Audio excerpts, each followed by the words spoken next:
오늘은 아주 짤막하게 동영상을 찍도록 하겠습니다. 길게 말씀드릴 게 없을 것 같아요. 오늘은 어젯밤에 화이자에서 그 코로나 백신이 90% 효과가 있었다라고 하는 내용이 나오면서 그 유럽 시장이 폭등했고 미국 시장으로 넘어왔는데 내용 자체로 놓고 보면 사실 명확한 부분이 없다. 그러니까 명확한 부분을 찾기에 약간 부족한 부분이 있긴 하지만 그렇다 하더라도 시장이 아주 민감하게 반응을 해서 유럽장 같은 경우는 어제 지금 4%대로 끝나는데 어제 막 5%, 6%까지 갔었나 모르겠습니다. 하여튼 5% 넘게 막 움직이고 프랑스는 7%나 올랐네요. 미국장도 굉장히 높이 뛰었었는데 미국장은 후반부에 들어오면서 다 까먹었습니다. 나스닥도 다 까먹었고 그 다음에 S&P 500 지수도 급등했다가 아래로 빠지면서 까먹으면서 끝났습니다. 보시면 이렇게 급등했다가 아래로 후반부에 다 빼먹었죠. 그러니까 뭐 여러 가지 이유가 있긴 하겠는데 말씀드렸던 것처럼 뭐 90% 백신의 효과가 뭐 몇 명 해가지고 백신을 투여했는데 그 중에 뭐 바이러스에 걸린 사람은 백신을 투여하지 않은 사람들만 걸렸다 뭐 이렇게 얘기들이 나오고 했는데 또 1년 간다 뭐 이런 얘기까지 나오기도 했는데 아직은 신빙성에 대한 문제가 있다는 부분, 아직 확실하게 뭔가 그 100% 얘기를 확신할 수 없다라고 하는 부분인 것 같고요. 또 하나는 이게 연말까지 1,500만 개인데 미국 인구가 3억이거든요. 3억 3천인가 그렇거든요. 그러니까 연말 1,500만 개에 두 번 주사한다는 얘기도 있었거든요. 그러니까 이거 가지고는 뭐 택도 없는 거죠. 그러니까 올 전반기, 그러니까 4분기하고 전부 1분기까지는 이거 가지고는 해결이 안 될 문제입니다, 지금. 그런 부분 때문에 기대감이 약간 후반부 가서 꺼진 것 같아요. 한 가지 요새 주식시장 오늘 시장 움직임을 보면 그 백신 얘기로 주식시장만 보는 것도 좋지만 이 원자재 시장을 보면 유가를 한번 볼까요? 유가가 곤두박질 쳤다가 급등했다가 밑으로 밀렸다가 난리가 아닙니다. 그 다음에 금 같은 경우에도 보시면 1950까지 밀려 올라갔다가 다시 또 곤두박질 쳤거든요. 그러니까 이게 여기 보시면 이렇게 1950까지 올라갔다가 아래로 완전히 폭락했죠. 그 결과적으로 시장에서 무엇인가를 잡아야 될까, 어디를 투자해야 될까라고 하는 부분이 굉장히 그 판단이 혼란스럽고 어지러운 상황이에요. 근데 대응책은 제가 보기엔 간단한 것 같습니다. 장기적 측면에서는 올라간다고 보고 떨어질 때 올라가는 쪽에 베팅하는 곳으로 조정 국면마다 매수를 늘려 나가는 이런 방법이 가장 좋은 방법인 것 같습니다. 조정이 또 있을 거냐에 대한 부분에 대해서는 아직까지는 추가적 조정의 가능성이 있다고 보고 있습니다. 개인적으로는.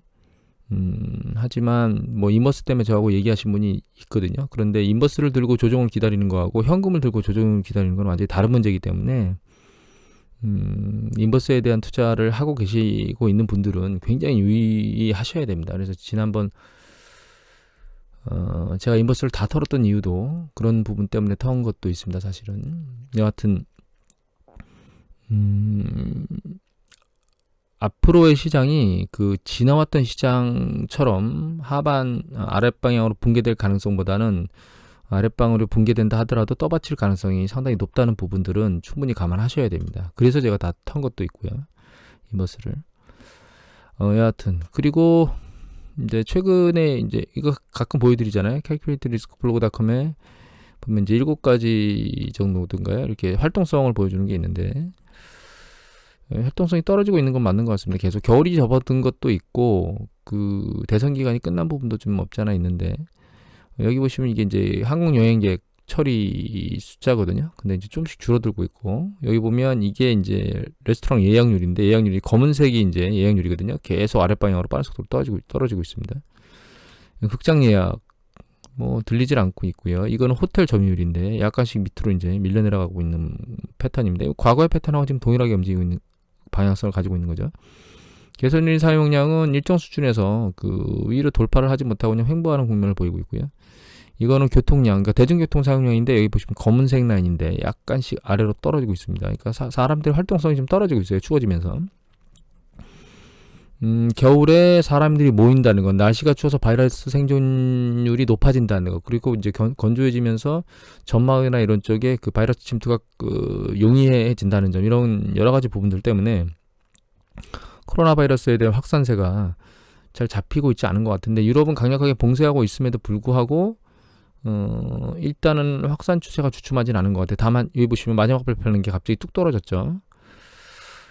상황은 계속 지켜봐야 될 것 같고 다만 이제 내용을 좀 읽어보면 유럽에 있는 사람들이 뭐 예를 들면 프랑스에 출근하는 사람들이 아침에 보면 꽉 차 있다. 그 다음에 그냥 소리 소문 그러니까 그 사람들이 그냥 군데군데 모여서 각자 파티를 하는 경우도 많다. 또 한 가지는 뭐 서로 반대 시위들을 하고 있다라고 하는 것들이 유럽 속에서 계속 소리가 나오고 있거든요. 그래서 코로나를 억제하거나 봉쇄하는데 굉장히 제약사항이 있는 것 같아요. 그리고 3월 달에 락다운 했던 것처럼 그렇게 강력한 락다운이 아니고 일부는 빠진 것들도 있다. 이런 부분들 때문에 확산세를 지금 막지 못하고 있다. 이런 얘기들이 나오고 있거든요. 그것 때문에 유럽의 그 의료 붕괴가 붕괴됐다. 재봉쇄 때문에 이게 현실화되고 있다라고 하는 부분들이 이제 뉴스 보도에 나오고 있어요. 여러 개가 나왔고 이제 KBS 뉴스 보도도 나왔습니다. 궁금하신 분은 이쪽 가서 보시면 될 것 같고요. 대부분 한 뭐 프랑스, 그러니까 뭐 독일이나 뭐 주요 지역의 90% 넘는 데다고도 있다고 얘기가 나오기도 하고 일반적으로 한 80에서 85% 정도 중환자실이 점유되고 있고 그로 인해서 이제 그 환자를 못 받고 미루는 뭐 이런 부분들의 얘기들이 나오고 있어요. 이것도 calculatedglobal-risk.com인데요. 예전에 그 CDC하고 이런 쪽에 데이터를 보여드렸는데 여기서 차트를 아주 잘 보여줘서 이걸 제가 보여드릴 건데요. 이거는 확진율입니다. 확진율. 그래서 확진율이 과거에 있었던 요 정점 부분까지 올라왔고 이제 진단자 수가 늘어나서 확진되는 사람들이 늘어나기도 하지만 이 확진율이 안 떨어지고 있다는 게 중요한 거죠. 그리고 아래 차트는 이게 8일, 7일 이동 평균선입니다. 확진자 수 7일 이동 평균선. 지난번 고점을 뚫고 굉장히 빠른 속도로 올라가고 있고요. 이 빨간 게 이겁니다. 이거. 이게 아니고 확진율이 아니고요. 빨간 거는 이겁니다. 이제 입원된 그 퍼센테이지 과거에 어느 정도까지 입원했었느냐에 대한 그 사람 수 여기 보시면 hospitalization 입원자 수입니다. 그런데 이제 입원자 수가 굉장히 빨리 올라가고 있어요. 그래서 결과적으로는 이게 지금 그 맥스치 그러니까 사람들 입원할 수 있는 수준의 맥스치까지 도달했다 이런 부분들을 보여주기 위해서 나온 거거든요. 그래서 이 데이터 두 가지를 보면 미국도 지금 유럽이 가는 패턴대로 가고 있다 이렇게 생각이 들어요. 지금 주식시장이 두 가지를 반영 안 하고 있습니다. 한 가지는 강력하게 그러니까 그 코로나 환자가 굉장히 많이 올라가고 있고 그것이 봉쇄를 야기하고 있으며 봉쇄를 야기하고 있음에도 불구하고 환자 수는 늘어나고 있고 그로 인해서 의료시설 자체가 좀 혼란스러운 상황이 일어나고 있고 이게 빨리 그러니까 지금 백신이 만들어진다 하더라도 이게 당장 해결될 문제가 아니거든요. 그러면 이게 이제 좀 더 강력한 봉쇄를 야기하게 될 거고 그러면 4분기의 경제는 참 안 좋아질 거예요. 라는 게 이제 지금 보이고 있습니다. 골드만삭스던가요? 8일자든가요? 거기에 그 유럽 같은 경우에는 4분기에 마이너스 성장을 예측했거든요. 다른 지역도 성장률을 낮췄는데 그런 부분들은 지금 전혀 반영이 되지 않고 있습니다.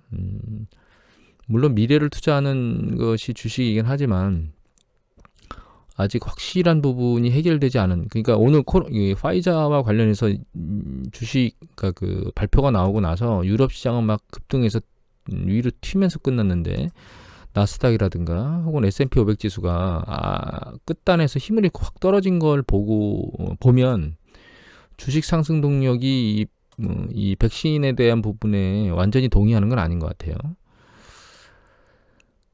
시장이 너무 혼란스럽고 혼돈스러운 상황이긴 합니다.